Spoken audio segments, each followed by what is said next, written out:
When someone mentions chocolate, just watch the smiles appear.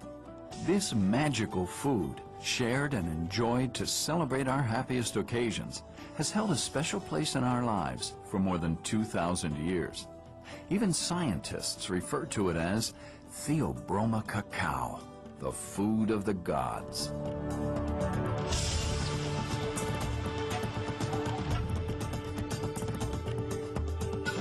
The story of chocolate is a unique adventure.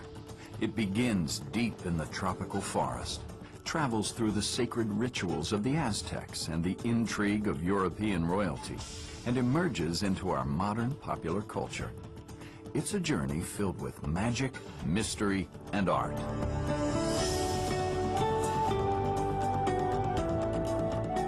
With its roots in the tropical rainforest, the cacao tree has been part of human culture for 2,000 years.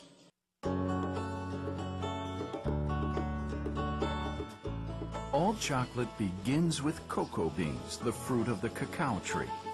The cacao tree is strictly a tropical plant, thriving only in hot, rainy climates. Cacao can only be cultivated within 20 degrees north or south of the equator. This delicate tree needs protection from direct sun and wind, and is usually planted under a canopy of taller trees, which provides the necessary shade. At maturity, the cultivated cacao tree stands 15 to 25 feet tall. Tiny pink or white flowers grow along the trunk and main branches of the tree. Of the thousands of flowers that grow on a single tree, less than 10% develop into mature fruit. These oval-shaped pods contain the seeds that will become cocoa beans. The pods grow directly from the trunk and major branches of the trees.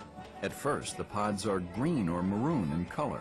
The pods ripen to a bright yellow gold or orange.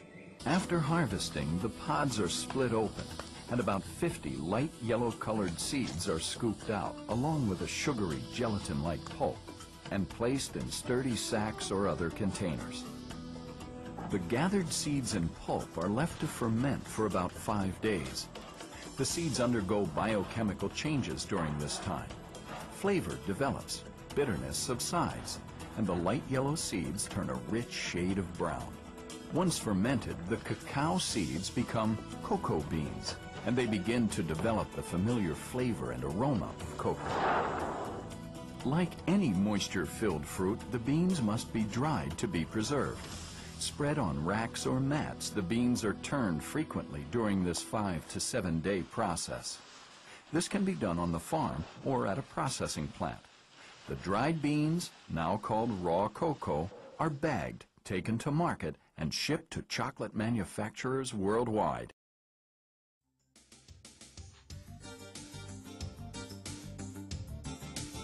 At the chocolate factory, cocoa beans are inspected and approved as part of a stringent quality control process.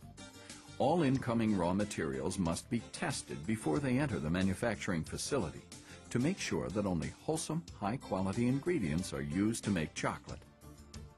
Quality control continues during production, where chocolate samples are carefully analyzed throughout the process. Once the beans pass inspection, they are cleaned and then blended to create just the right flavor. The cocoa beans are roasted in large rotating cylinders for anywhere from 30 minutes to 2 hours. The carefully controlled heat turns the beans a deep brown color as they develop the characteristic aroma of chocolate.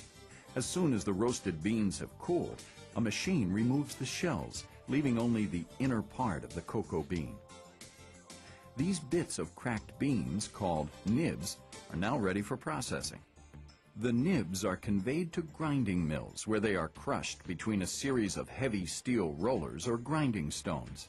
The friction and pressure liquefy the nibs and create a shiny brown liquid called chocolate liquor, although it has no alcoholic content. The factory can make eating chocolate or cocoa from the chocolate liquor. To make cocoa powder, the chocolate liquor is pumped into giant hydraulic presses that apply about 6,000 pounds per square inch to the liquor. This intense pressure forces out the cocoa butter, which is removed through filters. The cocoa butter will be used to make chocolate. The pressed cake that remains after the cocoa butter is removed can be cooled, pulverized and sifted into cocoa powder. Cocoa is used to make chocolate milk, chocolate syrup, ice cream, cakes, and other chocolate products. The art of chocolate making requires carefully mixing a variety of ingredients into the chocolate liquor. Milk to make milk chocolate, sugar to sweeten the chocolate liquor, extra cocoa butter for richer flavor and smoother texture, and lecithin from soybeans to help the warm chocolate flow easily to form bars and other shapes. The chocolate mixture is then finely ground or refined by passing through a series of heavy rollers set one atop the other.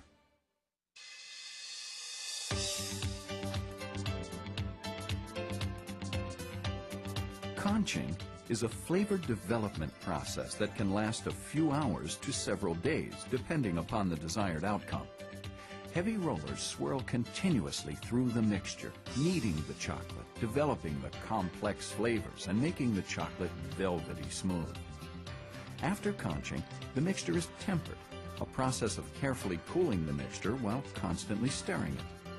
Finally, the liquid chocolate is ready to be poured into molds or used to enrobe or cover candy centers such as nougat, creams, and nuts.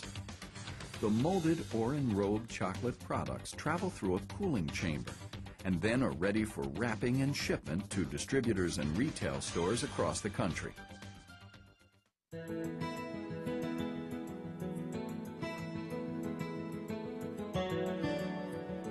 Chocolate can be a part of any healthy, active lifestyle, and some of the latest research points to potential health benefits from certain types of cocoa powder and dark chocolate. Chocolate is a complex plant food, and it's high in antioxidant compounds called flavonoids. And cocoa powder and dark chocolate are especially rich in these antioxidants.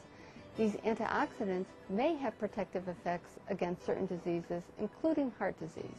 Over the years, scientists have erased many myths about chocolate. For instance, did you know that chocolate contains very little caffeine? A typical chocolate bar contains about the same amount of caffeine found in a decaffeinated cup of coffee. Does chocolate make children hyperactive? According to medical professionals, sweet foods do not cause hyperactivity. The likely cause of excitability is the excitement of the event at which sweet foods are eaten. What about chocolate and migraine headaches? Again, the research studies conducted on foods and migraines show chocolate is not a significant cause of migraines. Chocolate also is not a major cause of dental cavities.